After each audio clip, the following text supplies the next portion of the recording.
Hello student, welcome to Om A to Z classes. आज हम कक्षा 10 गणित प्रश्नावली 3.7 का प्रश्न संख्या 6 हल करेंगे। प्रश्न इस प्रकार से है, समीकरणों 5x माइनस वाई बराबर 5 और दूसरा समीकरण है 3x माइनस वाई बराबर 3 के ग्राफ खींचिए। इन रेखाओं और वाई अक्ष से बने त्रिभुज के शीर्षों के निर्देशांक ज्ञात कीजिए। इस प्रकार बने त्रिभुज के क्षेत्रफल का परिकलन कीजिए। तो इसमें हमें पहली स्थिति में ग्राफ खींचना है समीकरण 1 समीकरण 2 की सहायता से, और फिर वाई अक्ष पर बने त्रिभुज की सहायता से इसके निर्देशांक ज्ञात करना है और पुनः इसके त्रिभुज के क्षेत्रफल ज्ञात करना है। तो सबसे पहले दिए गए समीकरण युग्म से हम ग्राफ बनाते हैं। तो हल करना प्रारंभ करते हैं। लिखेंगे दिए गए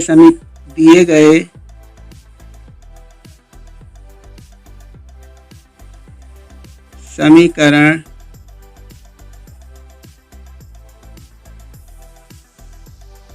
युग्म हैं। समीकरण है 5x माइनस वाई बराबर 5, इसे हम समीकरण नंबर 1 मान लेते हैं। और दूसरा है 3x माइनस वाई बराबर 3, इसे हम समीकरण नंबर 2 मानते हैं। समीकरण 1 से यहाँ से लिखेंगे या 5 को इधर लाएं, ये हो जाएगा -5 बराबर y। यहाँ से हम x का मान सरल तरीके से 0 ले सकते हैं या x का कोई भी मान ले सकते हैं। तो हम सबसे पहले x बराबर लिखेंगे 0। लिखेंगे जब x बराबर 0, तो यहाँ पे x का मान रखेंगे 0, तब 5 गुणे 0 माइनस 5 बराबर y। यहाँ से देखें 5 का गुणा 0 में होगा तो हो जाएगा 0 माइनस 5 बराबर y, या y बराबर हो जाएगा -5। और पुनः उसी समीकरण में y बराबर 0 रखें। y बराबर हम इस समीकरण में y बराबर 0 रखेंगे, तब 5x माइनस 5 बराबर 0।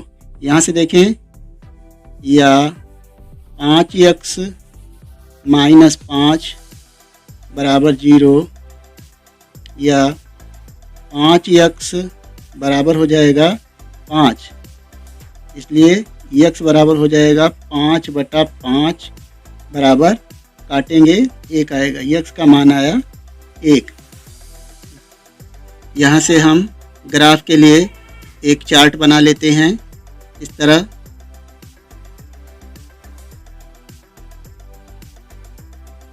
x और y के कम से कम 2 मान होने चाहिए, तो यहाँ लिखेंगे x और y। जब आपने मान लिया था x बराबर 0, तो y बराबर आया था -5, और पुनः जब y बराबर आपने रखा था 0, तब x का मान आया था 1। ये समीकरण 1 के लिए ग्राफ चार्ट तैयार हुआ। अब समीकरण 2 से यहाँ से हम लिख सकते हैं या 3x और 3 को इधर लाएंगे तो हो जाएगा -3 बराबर y।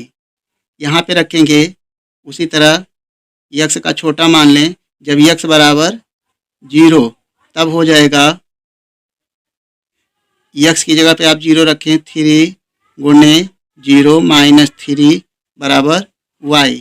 तो 3 का गुणा 0 में होगा तो 3 और -3 बराबर y। तो यहाँ से y बराबर आ गया 0। पुनः y बराबर 0 रखें। यहाँ पे देखें 3 का गुणा 0 में होगा तो ये हो जाएगा 0 और -3 बराबर y। तो यहाँ से y बराबर आ जाएगा -3। y का मान आया -3। अब पुनः उसी समीकरण में y बराबर आप 0 रखें, तो y बराबर 0 रखते हैं, तब हो जाएगा 3x माइनस 3 बराबर 0।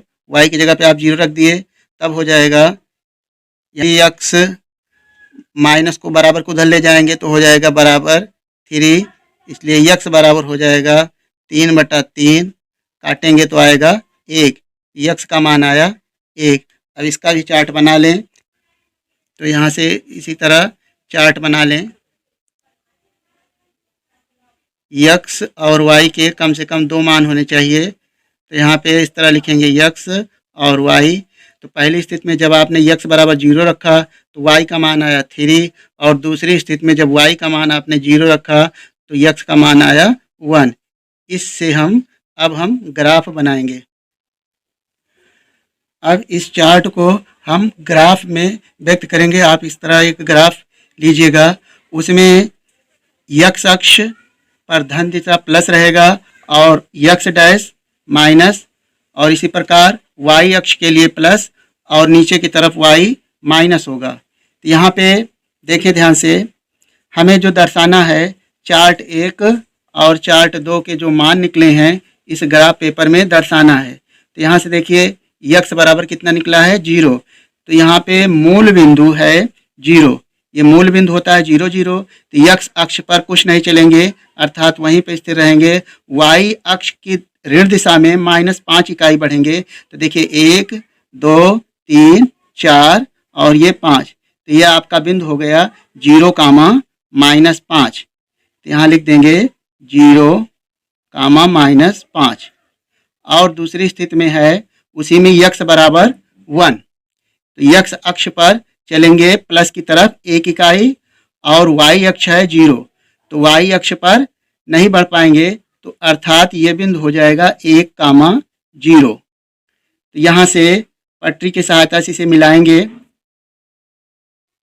तो इस बिंदु पर इसे आप पटरी की सहायता से मिला दीजिए। तो यह इस प्रकार से पहले के लिए चार्ट के लिए तैयार हुआ। अब दूसरा चार्ट देखते हैं। यक्स बराबर 0 है तो मूल बिंदु पर रहेगा, और वाई अक्ष पर ऋण दशा की ओर -3 है, तो गिने 1 2 और ये -3, ये आपका दूसरा बिंदु हुआ 0, -3। और यहाँ से यक्स अक्ष पर पुनः 1 इकाई और वाई अक्ष पर 0, जो पहला वाला समीकरण है यह भी उसी बिंदु पर रहेगा, तो इसे भी आप मिला दीजिए। तो इस प्रकार से ये आपका दूसरा बिंदु प्राप्त हुआ। से आप देखेंगे एक हमें त्रिभुज प्राप्त हो रहा है।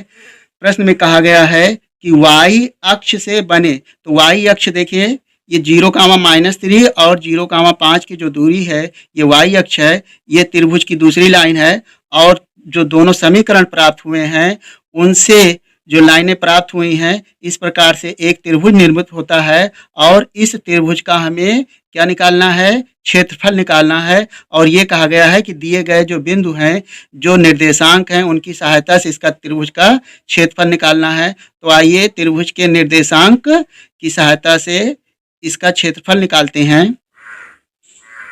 तो हमें त्रिभुज के निर्देशांक प्राप्त हैं। मान लीजिए बिंदु ए के जो निर्देशांक हैं वह है 0, -3, और दूसरा बिंदु बी के जो निर्देशांक प्राप्त हुए हैं 0, -5, और तीसरी स्थिति में बिंदु सी के निर्देशांक प्राप्त हुए हैं 1, 0। तो आपके जो त्रिभुज के 3 बिंदु हैं, पहला है 0, -3, और दूसरा बिंदु बी का है 0, -5, और तीसरा सी का है 1, 0। अब इससे हम त्रिभुज का क्षेत्रफल निकालेंगे। आप जानते हैं त्रिभुज का क्षेत्रफल बराबर होता है 1/2 x1 y2 y3 plus x2 y3 y1 plus x3 y2 y1 y2। तो इस प्रकार से इसमें मान प्रतिस्थापित करेंगे, तो इन निर्देशांक जो निकले हुए हैं इसमें आप पहले बिंदु को x1 फिर y1, इसी तरह बिंदु बी के लिए x2 y2 और सी के लिए x3 और y3। तो यहाँ पे मान प्रतिस्थापित करेंगे 1/2, आपका x1 है 0, y2 है -5, माइनस y3 है 0, प्लस x2 है 0, y3 है 1, माइनस y1 है y1 -3 है, तो माइनस माइनस मिलके प्लस हो जाएगा 3, प्लस x3 है 1 और y1 है आपका -3, प्लस y2 है, y2 का मान -5 है और माइनस मिलके हो जाएगा +5।